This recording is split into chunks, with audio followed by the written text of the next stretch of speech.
like to begin with a reading from Whispers from Eternity, Master's Book of Prayer Poems. This one is entitled, Come Into the Garden of My Dreams. In the garden of my dreams grew many dream blossoms. All the rarest flowers of my fancy bloomed there. Unopened buds of earthly hopes audaciously opened their petals to the fulfillment they anticipated, warmed by the light of my dreams. In that dim glow I spied the specters of beloved, long-forgotten faces, ghosts of dear, dead feelings long buried in the soil of my mind, rising, all of them, in shining robes. I beheld all my past experiences resurrected by the trumpet call of my dream thoughts. O King of all my dreams and of countless worlds in thy garden of dream galaxies, let me be a tiny star twinkling by thy side as a beloved dream in thy chamber of cosmic dreams. Or, if I be not a star bead strung on the garland of thy dreams, let me have the humblest place at the heart of all thy dreams. In the chamber of thy heart shall I behold the making of all the noble dreams of life. O Master Weaver of spells, teach me to make a many-hued carpet of them for all to walk upon who love thy pattern of dreams, as they travel to the temple of eternity beyond all dreams. Let me join worshiping choirs of angels, and with them offer on thy altar of infinity a bouquet of all shining dreams of thee.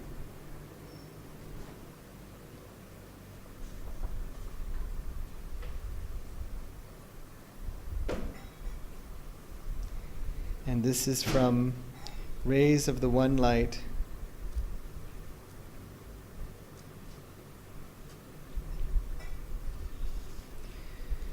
Which are parallel commentaries on the Bible and the Bhagavad Gita. This week is entitled The Redeeming Light. The Redeeming Light. Truth is one and eternal. Realize oneness with it in your deathless self within. The following commentary is based on the teachings of Paramhansa Yogananda. The book of Isaiah in the Bible tells us, the people that walked in darkness have seen a great light. They that dwell in the land of the shadow of death, upon them hath the light shined. What is this light of which so many scriptures speak? In Autobiography of a Yogi by Paramhansa Yogananda, we read of an early experience the Master had with that light. I was blessed about the age of 8 with a wonderful healing through the photograph of Lahiri Mahashaya. This experience gave intensification to my divine love. While at our family estate in Ichapur, Bengal, I was stricken with Asiatic cholera. My life was despaired of. The doctors could do nothing. At my bedside, Mother frantically motioned me to look at Lahiri Mahashaya's picture on the wall above my head. Bow to him mentally. She knew I was too feeble even to lift my hands in salutation. If you really show your devotion and inwardly kneel before him, your life will be spared. I gazed at his photograph and saw there a blinding light enveloping my body and the entire room. My nausea and other uncontrollable symptoms disappeared. I was well. At once I felt strong enough to bend over and touch Mother's feet in appreciation of her immeasurable faith in her Guru. Mother pressed her head repeatedly against the little picture. O omnipresent Master, I thank thee that thy light hath healed my son. I realized that she too had witnessed the luminous blaze through which I had instantly recovered from a usually fatal disease. Where my light is, God once told a saint whom the divine light had healed, no darkness can dwell. The divine light, pure, calm, liberating, is the only final cure for every kind of delusion, ill health, emotional grief, and spiritual ignorance. Seek it daily in the silence, in deep meditation. As the Bhagavad Gita says in the 5th chapter, "For whom that darkness of the soul is chased by light, splendid and clear shines manifest the truth, as if a sun of wisdom sprang to shed its beams of light." Thus, through Holy Scripture, God has spoken to mankind. Om, Om, Om.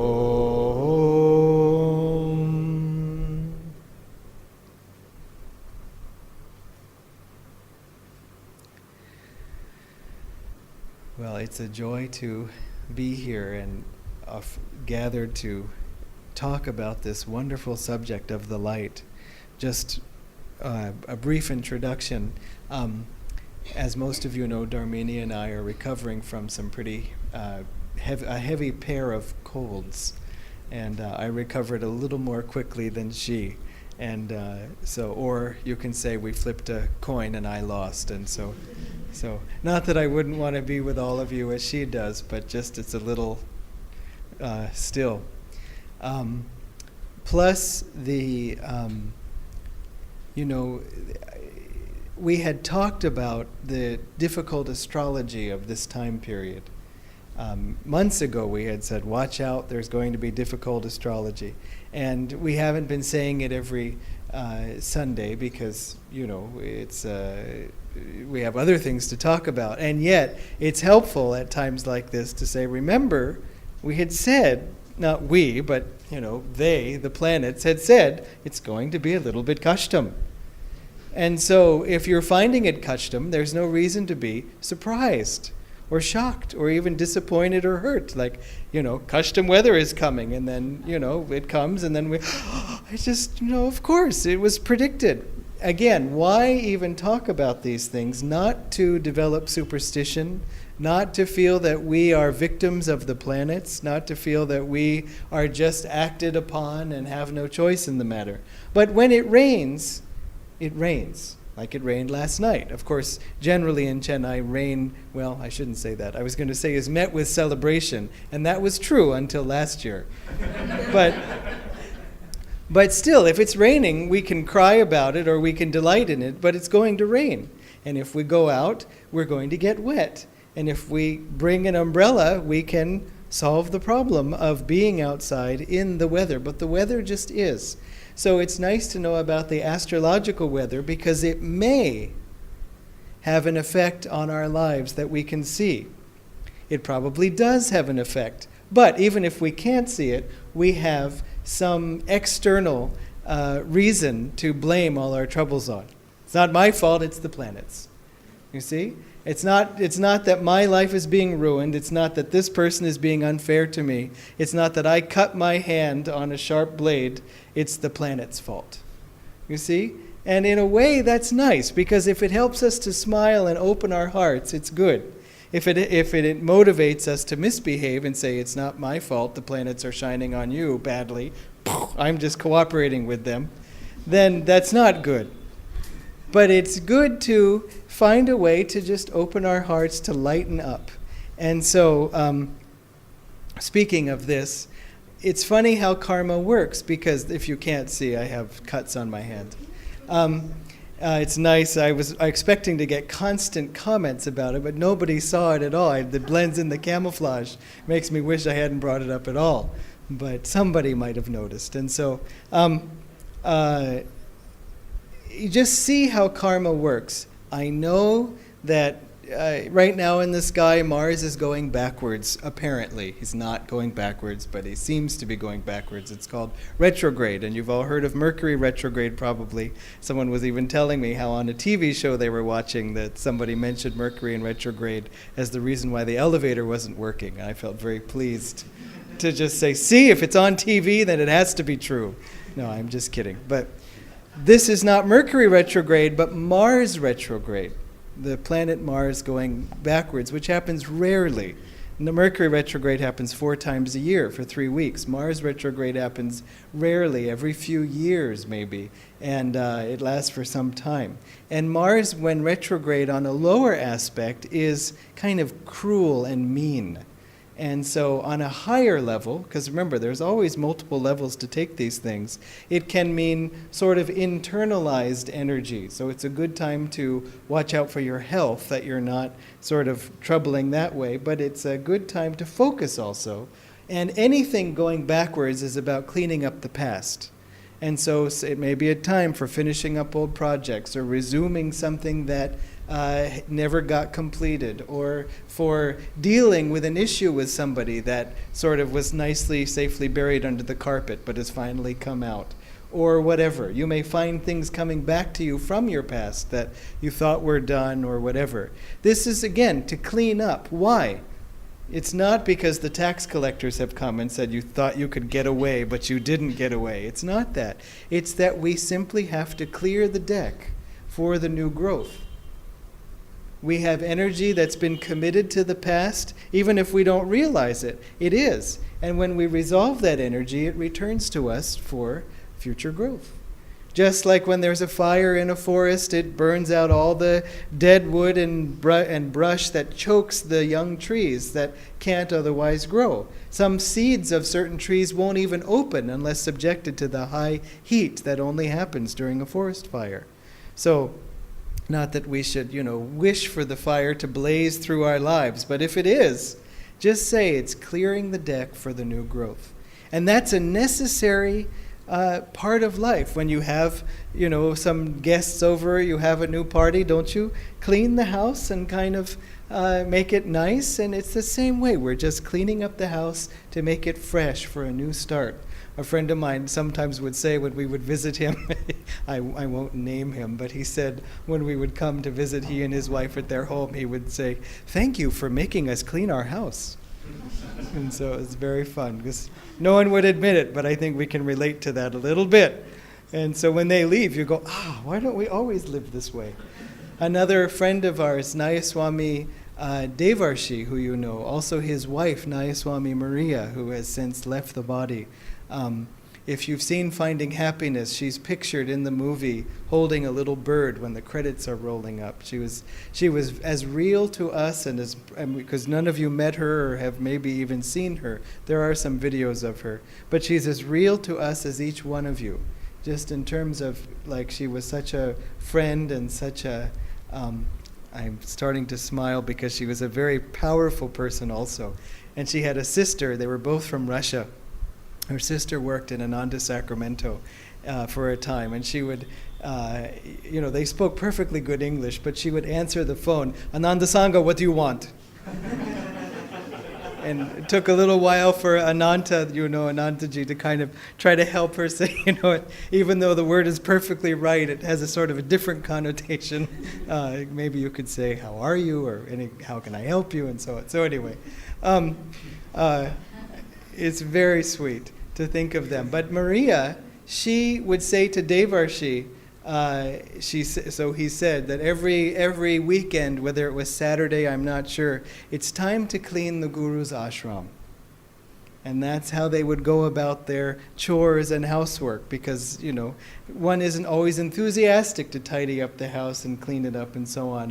And he said she would always get him by saying, "It's time to clean the Guru's ashram." And, it's wonderful to think of your home that way, or to think of it as cleaning it for Swamiji's arrival. Because if you have to clean it, if Swami's coming to your home, or Master's coming to your home, or Babaji's coming to your home, it would be a joy to clean it because of their arrival, their coming. And so suddenly it's not a chore, but it's even a gift. And in that way we forget sort of the tedium of it and so on. So anyway, keeping these thoughts in mind, going back to knowing that Mars is going backwards, knowing that it can clean up the past. Never feel about astrology that when you hear, this is happening and that's bad. Or in your chart you have this aspect, and it's bad. There's just no such thing as bad. Even the most sort of, what I saw, the most difficult and complicated chart, someone said, can you look at my friend's chart and tell me? And I looked at it and went, oh my God, what can I possibly say? And so I did the simple thing, which was show it to Dharmini. Dharmini said, oh, it's a devotee's chart. And she said it very sincerely, and I thought, of course, because when we have challenges, when we have all kinds of things that make life in the outer world seem like it might be difficult to work out, it forces us to reach upward. And why is it that all those things in the outer world are difficult? Is it because we're fools? Or is it because we rolled the dice and picked the wrong birth time, and so now we have all this difficult karma to deal with? No. It's because God is saying, look, in this life I want you to come to me. I want you to think of me. I want you to go upward. So I'm going to make the outward world difficult for you to motivate you. I knew someone who had a strange food allergy to a very common food. And when a psychic person, he asked, why is it that I have this food allergy?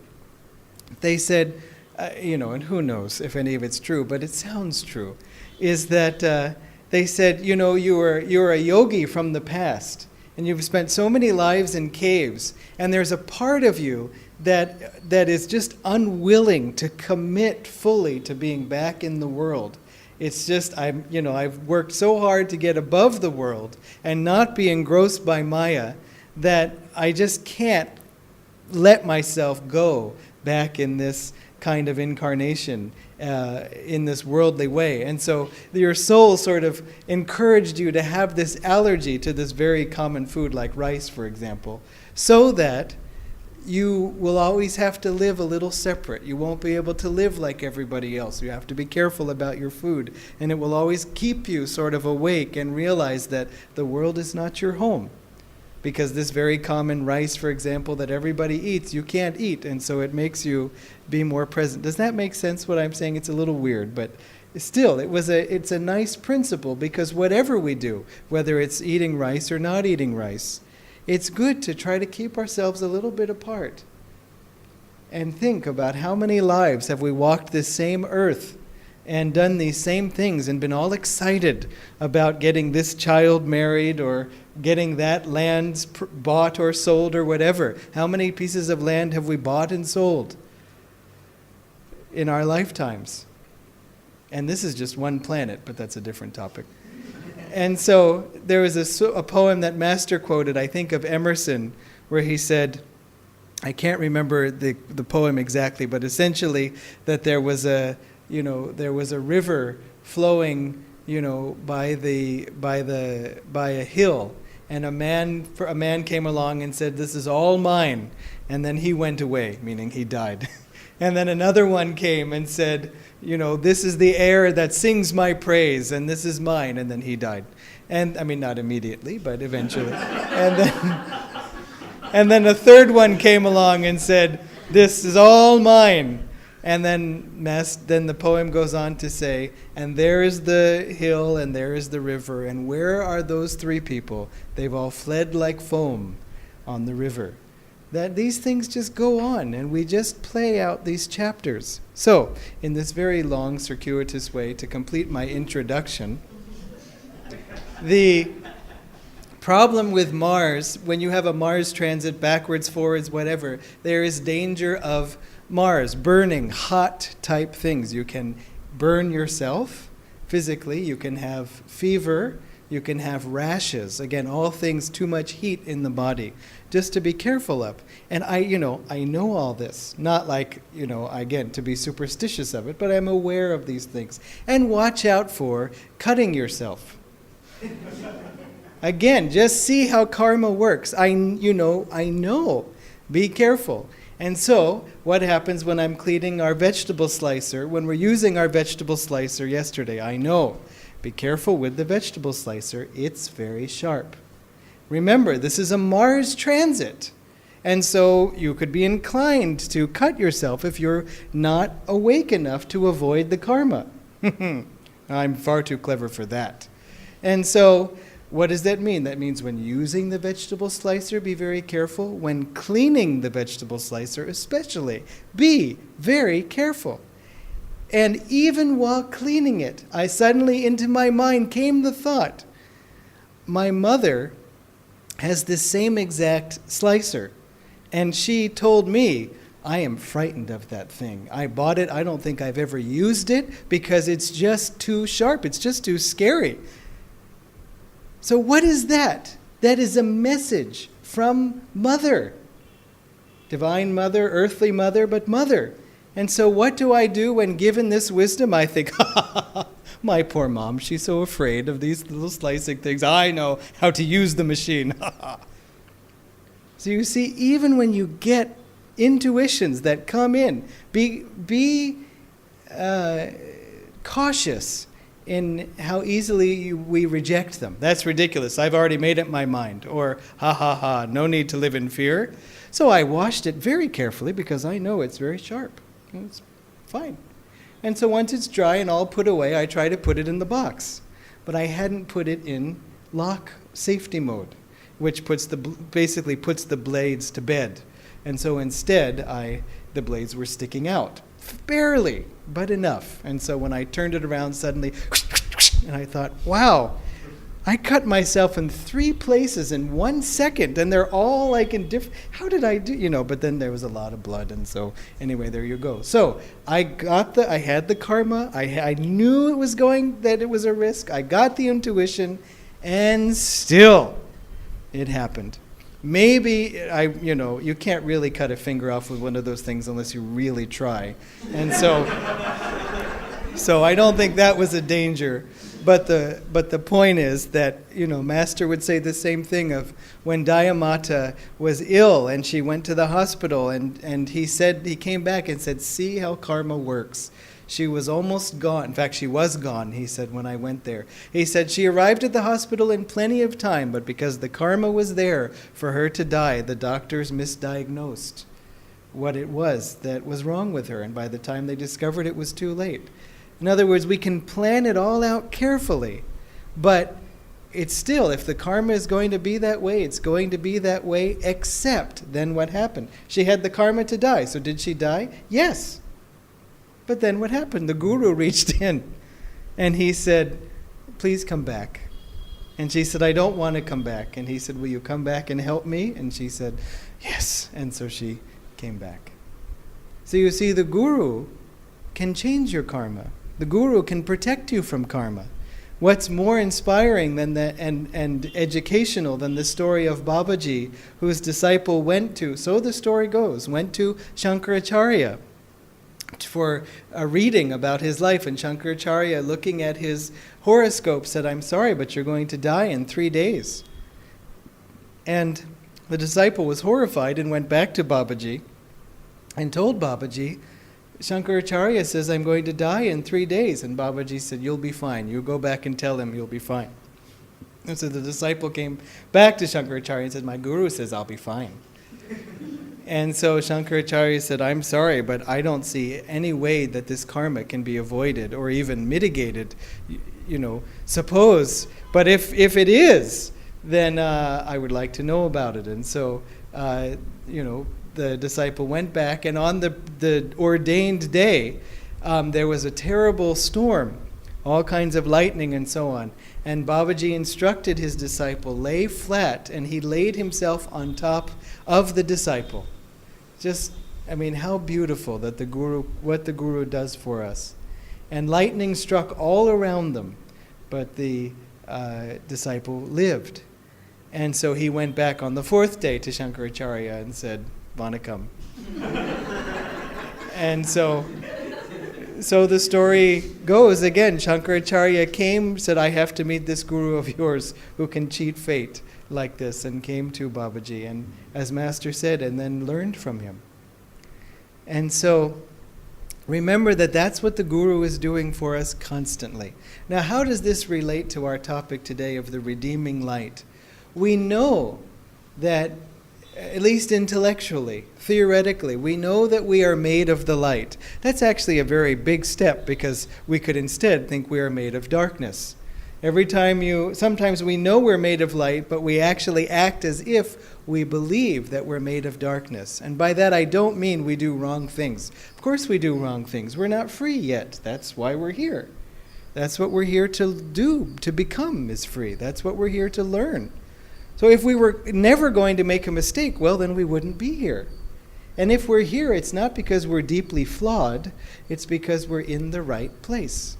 This is where you work this kind of stuff out. You can't really work out your karma well in the astral world because it's too nice, it's too enjoyable, it's too comfortable once you have a certain level of spiritual awareness and sort of goodness in your nature being brought out. Otherwise, it's not a nice place. But anyway, for us, we would just have a good time all the time. Just imagine if every day was Sunday and we were at the center and there was a constant conveyor belt dropping off idlis. Nothing else to do. Nice. Now that actually could be quite nice, but what I'm thinking of is just a comfortable situation where there's no impetus to grow. And so, I hope that's not what the center is. I hope, yeah. Anyway, remind me again, I'll have to edit the video. I'm joking. So, when I say we act like we feel like we're from the darkness is when we blame ourselves, when we feel guilty, when we feel, oh, I'm such a broken person, oh, I can't believe I have that problem, and so on. The problem is not us. The problem is something we are healing from. The problem is something we are learning the right way to be. That's all. And we have to accept that we have these things because we're here to overcome them. And let's not waste energy in self-blame or in feeling badly or in getting frustrated. Just say, listen, finding God is a big job. But there's only one way forward, and that's up. So let's just go up. Count your blessings, skip the rest. As Gyanamata, Master's most advanced woman disciple, often said, count your blessings, skip the rest. So, in terms of remembering that we are made of the light and going to that light and on in an abstract way, sure, it's wonderful. But how does it manifest for us? How do we make that real in our lives? You see, one way you can experience light is to see the light. So when you meditate or you close your eyes, you see the light, you go, oh, light, fine. So if you have that experience, congratulations, and you can skip the rest of this talk. But for most of us, we don't see that light. Or for many of us, I should say, we don't see that light, or we haven't had that inner vision. And we have, like Master so talks in Autobiography of a Yogi, of all the amazing experiences he had, which gave him conviction that God exists. Still, he said at times his faith was shaken a little bit. He says, for our benefit. But anyway, still, he does say it for our benefit, because the human side of his nature was playing that part of a devotee. And so he, even with all of this proof, still, he said his faith was shaken. And again, it was shaken, asterisk, footnote, not really.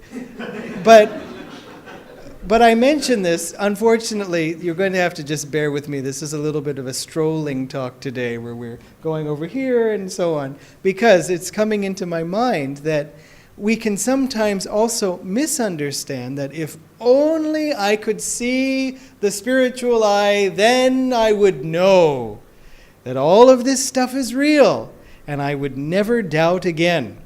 If only Master could come to me and say, my child, welcome, I am your guru, you are my child, keep going, then I would be set forever. But because I haven't had such strong experiences, still I doubt, still I wonder, and so on. But if I could just have one miracle, just one little kuti miracle, then I would know. Well, it's not wrong to want more of God's presence in your life. It's good to invite him and say, Master, be with me now. However, what I know of in several cases, both in Swamiji's lifetime of his brother disciples, and also in my own experience of certain people that have had amazing experiences, many of them, have, in fact, I would say the majority, which makes it at least 51%, I haven't really counted them up, after having those experiences, or rather I should say despite having those experiences, have left the path. And it's strange. I don't mean that having the experiences means you're going to leave the path, but it contradicts that having those experiences guarantees that you will stay on the path, because now you have proof. Swamiji said he was walking to visit one brother disciple in the monastery, and the disciple was laying flat on his bed, not breathing. And then Swamiji thought, oh my gosh, but he knew enough at that point to not be too worried for his life. Then he went to visit another one, and he too was lying, not breathing. And what was happening was that Master was giving them a tour of the astral world. And they came back finally to body consciousness and told him about it. I mean, and Swamiji said, gosh, I was having a hard time even hearing the sounds of the stupid chakras. And they were having all these amazing experiences, walking around the astral world, Master talking about this and that and so on. But you know, they both left the path. They both left the path. And I don't mean it critically or self-righteously or anything like, oh, they left the path. Not at all.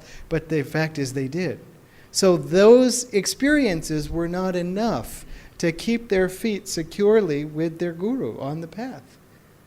And again, I don't understand the karma. I'm not trying to say it as a judgment at all, but I am saying it is a fact that that did happen.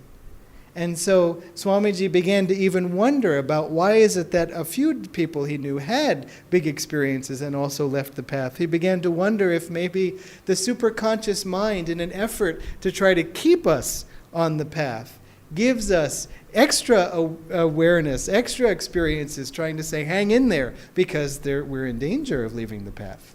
Sometimes when you first get on the spiritual path and you meditate, you have these amazing experiences that never come again for a long time. And it's partly because it's beginner's luck. You don't realize how difficult it is, Swamiji said. So you just sit down, why wouldn't I see the spiritual light? Oh, there it is. But then it doesn't happen the next day, and it doesn't happen the next day, and suddenly we start to go, hey, where is it? And so it all starts to get jumbled in our minds. And so part of us is saying, I want to see the spiritual eye, and the other part is saying, yeah, but I bet it won't come again. And so that creates a little bit of a conflict. However, Divine Mother also, I think, gives us those experiences at the beginning of the path to say, you're going in the right direction. And they don't need to be internal experiences only. Those are very encouraging.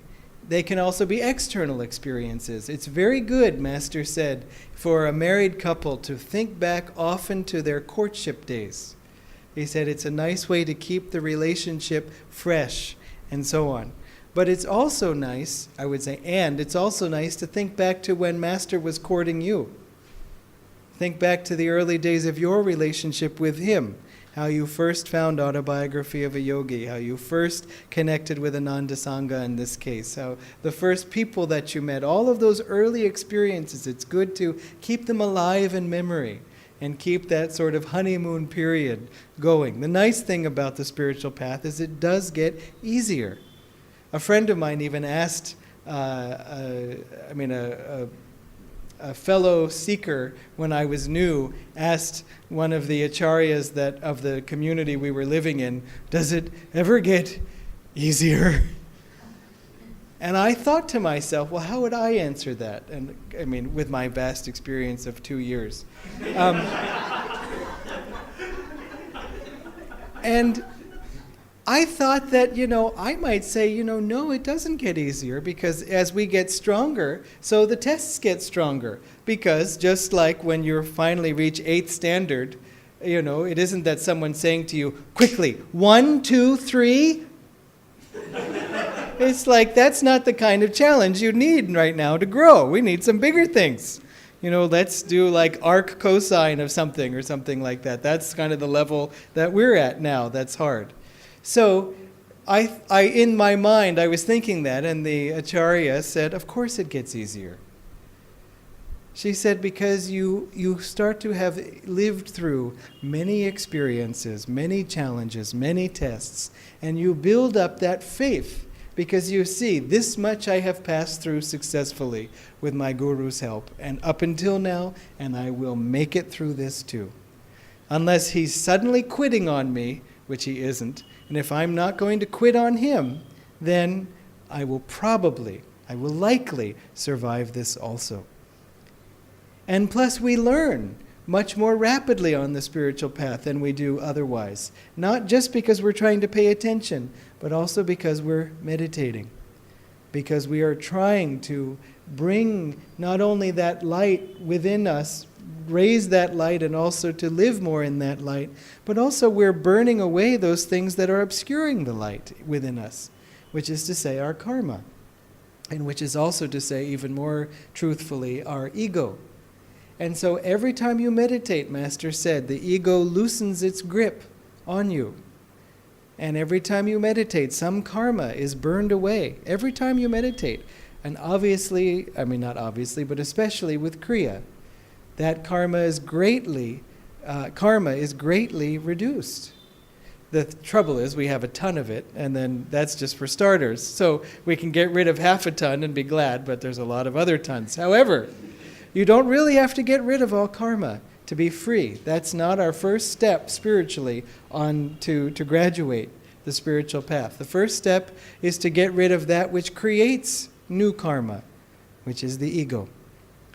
If you get rid of the ego, or when we get rid of the ego, then our karma becomes fixed and finite. It will not increase anymore.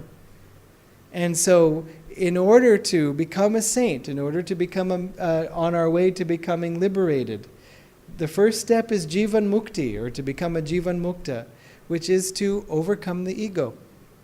Not to get rid of all the past karma. So don't worry if, I have 17 tons of karma, but he has 20 tons of karma, so I'm doing better. If he gets rid of the ego, then he has only 20 tons of karma, and just because I thought you have 20 tons and I have 17, I just got 3 more tons. And then I felt guilty about my horrible thought. Now I have 21. So you see, it's not about the tonnage. It's about that which is grabbing and pulling in the tons of karma. And that's the ego. So don't worry about the karma that you have. As Master said, tell God that's your problem. Get to Him. Give Him everything. But most of all, give Him yourself, which is another way of saying surrendering the ego. How do we really do that? We have to be inspired. We need to see examples. We need proof. I'm not saying don't look for proof on the spiritual path. We should look for proof. Definitely. We want to know that what we're doing is true. We want to approach it intelligently. But we don't necessarily get these inner wowie-zowie proofs. And one thing interesting Swamiji said once is that even people he met who had lots of wild experiences, when they came to Master, then those experiences went away. Did that mean that coming to Master wasn't good for them? My gosh, of course not. And so it seems to be an element, perhaps even of this time that we're in, that we are needing with our spiritual path personally to also collectively bring this energy out into the world. As Swamiji said, it's not a time for just going from pilgrimage spot to pilgrimage spot, meditating, having people drop off some food for us. That can be a great service, actually, if we're spiritually advanced enough and if we give our lives to God. He said that's not the era that we're in. We're at a time where we are creating places of pilgrimage. And in India, at first it's a little bit hard to understand because there are so many places of pilgrimage, just even in this one state. However, think about it. At one time, those were created. At one time, somebody said, let's put a temple here. And so let's go get some bricks. And so then it started. It had to have begun at some time. And so there was an era back then, thousands of years ago, when it was time to build temples. Of course, there were temples before and so on, but a new form. And so in the same way, we are needing to make places, sacred places for people to come to that are new. It's not the sacredness that's new or the light that is new, but the expression that is new. That's all. A new way of connecting. So, remember then that we should look for proof. And the proof of the light in our lives spiritually, above all, of course, is the Guru. As I sort of, because of my cold, jumped to the punchline, then jumped back, and then jumped again. And so anyway, the living embodiment of light, of the spiritual light in our lives, is the Guru. For many reasons. One is that he is of that light. He has that light within him. He's fully realized that light.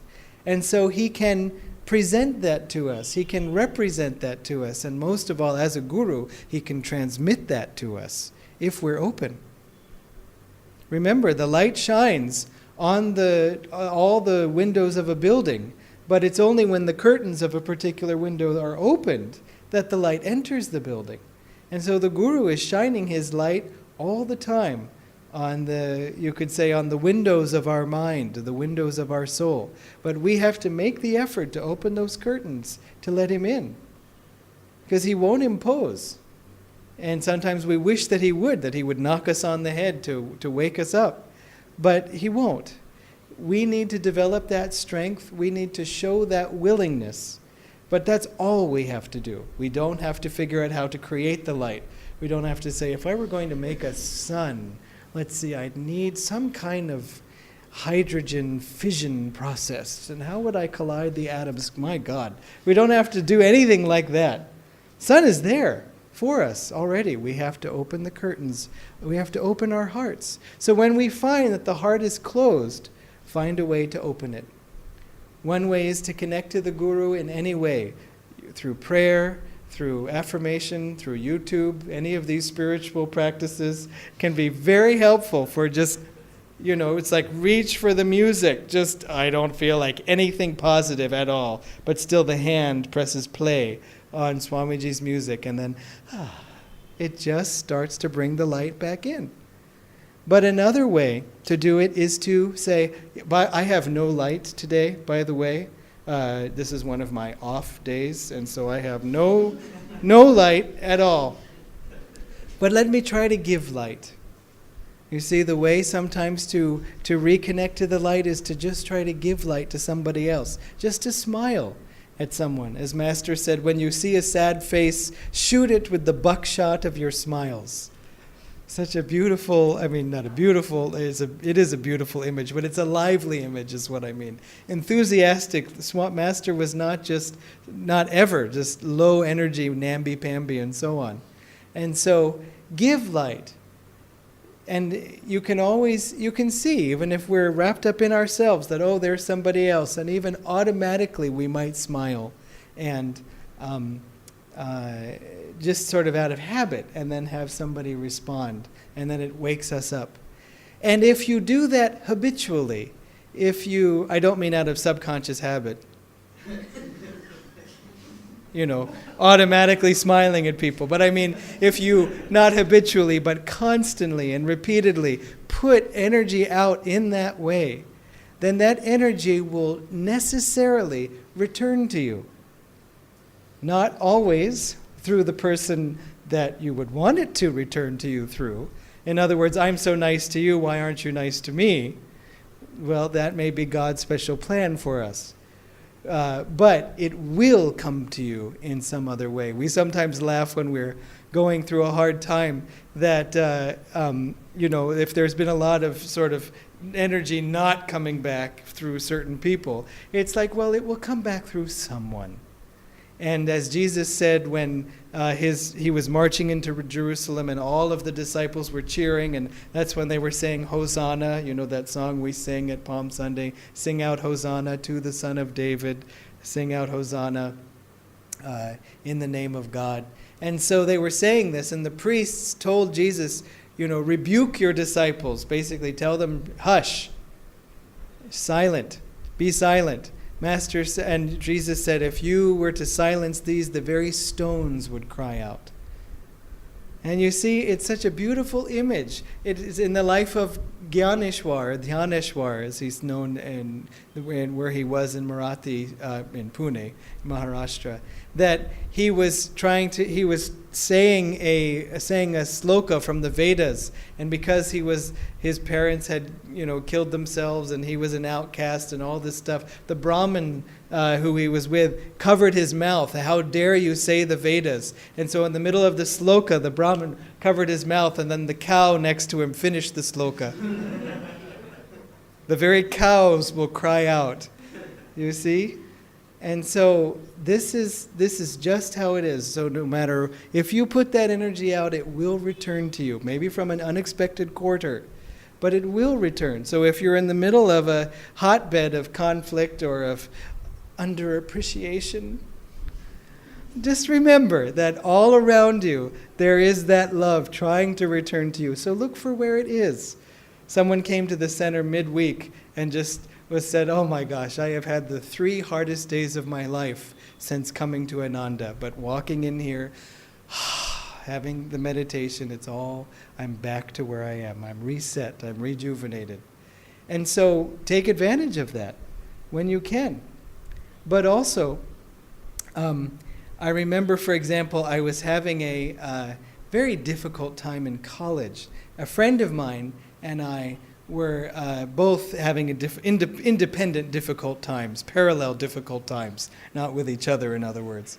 And she said, "Every time I'm sad, the universe finds a way to make me sadder." And I thought, and it made me think about it. And I thought, that's funny, because every time I'm sad, the universe finds a way to cheer me up. And I mean that. I didn't mean like, I look at all the blood dripping and go, "Oh, how lovely. Oh, it's quite nice." No, I mean, I don't mean it in a superficial way. I was walking through the hall feeling rather, I'm just a freshman and I'm not very smart and I'm struggling here in this school and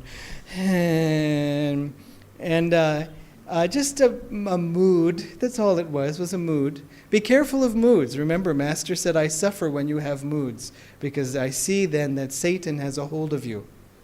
That's all we have to do, is say, this mood is Satan. So just chant, go for a walk, call someone, "Hey, tell me something funny, now." Just try to find a way to snap out of it. Don't try to meet it at its level, okay? But anyway, I was walking down the hall, seized by this mood, and a professor in my department of computer science, who I had barely even spoken to, I'd met her once. She said, "Oh, I was just thinking about you." Just like, you don't even, how could you think of me? She said, I have a student, a freshman who I'm advising, and he's having a hard time connecting in with the other students and kind of getting his work done. And, I think of you and I see how successful you're being and how you're, a part of the whole department already. And, there was some project we had worked on, she had seen. And so I want to give him, is it okay if I give him your phone number and email address? Because I think he would benefit from your advice. It's up to him. It's not, I don't mean you should contact him. He should reach out to you if he wants to, because he has to show that initiative. But I think of you as a good example. Really? I didn't even say, I just went, sure. And then she said, "Great, thanks." And she walked away. And I just thought, my God. Because that was exactly what I would find would happen all the time. That I would be in some mood, some sadness, and then the phone would ring. Sorry, my phone just rang. And something would come to try to cheer me up. And I don't know if it's the Guru coming to us saying, "Cheer up, cheer up," or if it's that energy that we have put out trying to cheer up others that eventually returns to us. And again, in strange ways. It doesn't mean that everyone will be nice to us. They won't. Because, we're all trying to grow, we're all trying to learn, and see what I said earlier about we need impetus to grow. But we need to see this light manifest in our lives, and it is manifest most of all in the Guru. And I don't also mean that as an abstraction, that, the Guru just exists. Yes, the Guru. Yes, I'm Guru. I mean that look at Master's life. Read stories of Master. Look at Swamiji's life. Watch videos of Swamiji. Read his books, where he is not only giving you the truth, but he is also giving you his presence. Just as Master said of Autobiography of a Yogi, it has my vibrations in it. So each of Swamiji's books has Swamiji's vibrations and Master's vibrations. Swamiji said to me once that his book, Religion in the New Age, he said, that's the only book. No, he said, in that book, I have put forth my own thoughts, not only Master's. And in that way, the book may be interesting. And I thought, because of course you want to know Swamiji's thoughts, or I certainly did. And then I marveled, I thought, in that book, I have put forth some of my own thoughts. Means that in all the other books, he hadn't put forth his own thoughts. Unless he felt that he had Master's endorsement, or it was Master's thoughts, which he then expressed. Amazing. That all these things that we see how creatively and how many angles on a subject he put forth, but they weren't his thoughts. They were Master's thoughts. He would say that explicitly at some times when he was writing the Material Success course. He would start to think about, now what can I say about truth and advertising and so on? And so he started writing and he said, wow, these are such great ideas. I wish they'd occurred to me. They weren't his ideas. He said he could just feel Master pouring ideas into him, and he was writing them down and marveling at all of it. Similarly with the Demystifying Patanjali, it just flowed from Master through him. He said that was his experience of having Master's presence strongly, and that can happen for us in our daily lives if we bring Master into them. And a simple way is to I sometimes find if I'm in a bad mood, or if I'm tired, or if I'm, how are you today? Is to just get the headphones on. Just hear Swamiji chanting, Swamiji's voice, and Lord, I am thine, I am thine, I am thine. And you start to, again, it's like we sometimes joke about these, when you bring someone back to life with those electrical paddles and you rub them together and then say, clear, and zap them. It's like, clear, zapping ourselves with chanting with God. Wake up, smile, cheer up. I love that line in Swamiji's song. Come gather round, let joy sing out today. Dawn now is breaking, and the mountains say, its only light can make the darkness run. Lift up your head. Greet the rising sun. Lift up your head. Lift up your head. That's all we have to do. Just lift up our heads and greet the rising sun of God. God bless you.